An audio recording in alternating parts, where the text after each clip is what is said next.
Bismillahirrahmanirrahim. Setelah Ramadan itu kembali lagi setan datang dari mereka, dari kalangan jin yang telah dibelenggu oleh Allah Subhanahu wa taala di bulan Ramadan. Dan kita harus berhati-hati dari godaan setan, terus berlindung karena setan itu harus dijadikan musuh karena dia itu innahu lakum aduwwun mubin, kata Allah Subhanahu wa taala, mereka adalah musuh yang nyata. Makanya di ayat lain juga dikatakan fattakhidhuhu aduwa. Setan itu harus kita jadikan musuh. Innama yad'u hizbahu liyakunu min ashabin nar, dan mereka itu mengajak kalian untuk menjadi penghuni neraka. Hati-hati. Dan juga kita fahami bahwasanya di dalam ayat lain juga Allah mengatakan hal unabbiuka ala man tanazzalu syayatin tanazzalu ala kulli affakin asim. Hendaklah aku kabarkan kepada Muhammad, kepada siapa setan ini turun membisiki, kepada siapa? Kepada affakin asim, orang yang melampaui batas, orang yang senantiasa berbuat dosa. Sebagian mufassirin mengatakan dukun, al-kahana. Tapi kita juga harus berhati-hati karena setan senantiasa membisiki kita di kapanpun itu juga, dan kita harus berhati-hati. Ada satu hadis yang menarik sekali.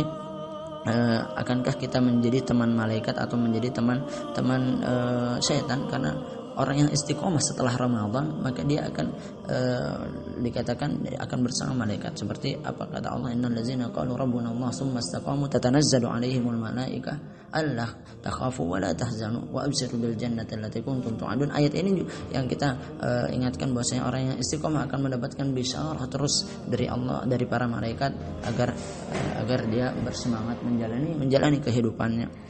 Tapi ada orang-orang yang menjadikan syaitannya sebagai teman. Makanya dalam ayat lain Allah Subhanahu wa taala juga mengatakan wa may yakuni syaitanu lahu qarinan fasa'a qarina. Siapa yang menjadikan setan itu teman dekatnya, maka dia adalah seburuk-buruk teman dekat. Kita bertanya, kapan bertarung kita melawan setan sebenarnya? Hati-hati, setan itu bisa mengalahkan seseorang apalagi di saat kita tidak berdaya. Dan saat kita tidak berdaya itu di saat kita tidur. Makanya Rasulullah SAW bersabda, "Aqida syaitanu ala qafiyati ra'si ahadikum idza huwa nama thalatha uqadin." Syaitan itu akan membuat ikatan di qafiyatu ra'sihi, di belakang kepalanya itu, di tengkuk lehernya, 3 ikatan ketika dia hendak tidur. Makanya sunnah ketika kita sebelum tidur itu agar kita ditemani malaikat menjaga kita sampai kita bangun, tidak terlambat sholat subuhnya, bahkan bisa sholat malam, adalah dengan berwudu sebelum tidur. Makanya ketika hendak engkau berwudu, maka berwudulah seperti engkau berwudu, wudu akum lis-shalah, seperti wudu engkau ketika hendak sholat. Nah, lihat ikatan ini apa fungsinya setan membuat ikatan ini? Setan akan mengatakan yadribu kulla uqdatin 'alaika lailun tawilun farqud. Di setiap ikatannya, setan itu akan membisiki kepada seseorang bahwa malam ini panjang, hendaklah engkau tidur. Bahkan setan itu kadang membolak-balikan fakta, maksudnya membolak-balikan ayat di dalam Al-Quran. Ketika Al-Quran mengatakan Allahul ladzi ja'ala lakumul laila litaskunu fiha wan nahara mubsira, Allah Subhanahu wa taala yang menjadikan lail, malam kalian, sebagai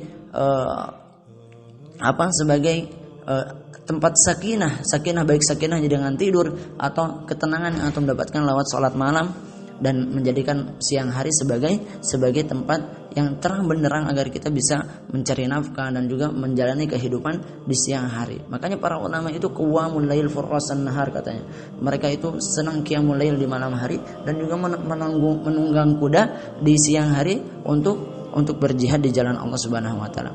Sahabat yang dirahmati Allah Subhanahu wa taala, lalu kata Rasulullah sallallahu alaihi wasallam, apabila bangun salah seorang di antara kalian fa in istaiqadha fa dzakar Allah, kemudian dia berzikir kepada Allah, bukan sembarang zikir. Zikir itu tempatnya di hati, jangan main-main. Orang yang zikirnya biasa, alhamdulillah zayyana ba'da mamatan wa ilaihin nusur, itu tidak akan terlepas ikatannya. Tapi di sini kan fa dzakar Allah in halat uqdatun. Ketika dia betul-betul mengingat Allah, maka dia akan terlepas satu ikatan. Fa in tawaddaa, dan apabila dia wudu sebenar-benarnya wudu, hati-hati kata Rasulullah, wailul lil aqabi minan nar, celakalah bagi seseorang ketika dia meninggalkan aqab itu satu bagian di bawah mata kakinya tidak terkena air, salatnya tidak sah. Makanya sebaik-baiknya mungkin antum bisa mandi, lebih segar lagi, itu lebih sempurna lagi, dan juga wudunya sudah termasuk di dalamnya. Terlepaslah satu ikatan lagi. Sudah 2 ikatan, tinggal 1 ikatan lagi. Apa 1 ikatan lagi? Terlepas oleh salat. Fa in shalla in halat uqdatun. Bukan salat sembarang salat. Kalau salatnya main-main tidak akan terlepas itu ikatan. Orang baru dengar qomat langsung bangun, langsung berwudu, langsung ikut salat sama imam salat subuh, tapi hatinya masih tidur dan matanya juga masih ngantuk-ngantuk. Setelah itu dia tidur lagi setelah subuh. Nah, ini tidak terlepas ikatan setan itu. Makanya ketika terlepas 3 ikatan itu, apa natijahnya, apa hasilnya? Kata Rasulullah SAW, fa asbaha nasyitan thayyiban nafsi, maka dia akan menjadi orang yang semangat di pagi harinya, nasyid, penuh gairah, penuh, tidak akan malas, thayyiban nafsi, bahkan jiwanya terasa baik, ingin terus melakukan kebaikan. Kenapa? Karena dia tidak diikat oleh ikatan setan.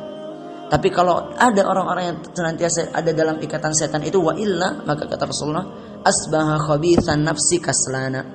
Dia akan menjadi orang yang buruk jiwanya, ingin melakukan kemaksiatan, ada niat-niat yang buruk di dalamnya hatinya, bahkan tidur lagi, kaslan, malas, menjadi orang yang malas.